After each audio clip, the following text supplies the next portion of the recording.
తదుపరి మీనరాశి.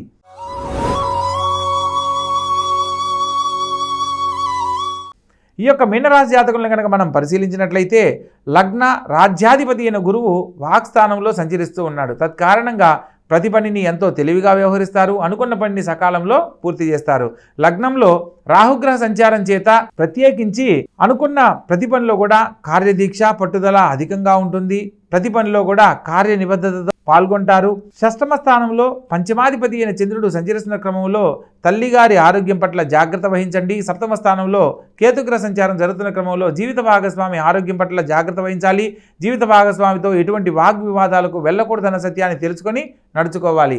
వారం చివరిలో భాగ్యస్థానంలోకి మారుతున్న చంద్రుని కారణంగా ఉద్యోగం కోసం ప్రయత్నం చేస్తున్న వారికి ఒక ఉద్యోగం మిమ్మల్ని ఎంతో ఆనందపడేలా చేస్తుంది. లాభస్థానంలో ద్వితీయ భాగ్యాధిపతి మరియు తృతీయ అష్టమాధిపతి అయిన శుక్రుడు సంచరిస్తున్న క్రమంలో ఆర్థికంగా స్త్రీమూలకంగా శుభం కలగబోతుంది. ఆకస్మిక ధనలాభం మిమ్మల్ని ఎంతో ఆనందపడేలా చేయబోతుంది. అదేవిధంగా వ్యయస్థానంలో షష్టాధిపతి అయిన రవి మరియు చతుర్థ సప్తమాధిపతి అయిన బుధుడితో కలిసి వ్యయస్థానంలో సంచరిస్తున్న క్రమంలో ప్రత్యేకంగా తండ్రి గారి ఆరోగ్యం పట్ల జాగ్రత్త వహించాలి. తండ్రి గారితో ఎటువంటి వాగ్వివాదాలకు వెళ్ళకూడదు. బంధువులతో మీ యొక్క వ్యక్తిగత విషయాలను చర్చనీయాంశం కాకుండా జాగ్రత్త పడాలి. ప్రత్యేకంగా శని సంచారం కూడా జరుగుతుంది కాబట్టి ఏళ్నాడు శనికి సంబంధించిన పరిస్థితులకు దైవారాధన మీకు ఎంతో దోహదపడుతుంది.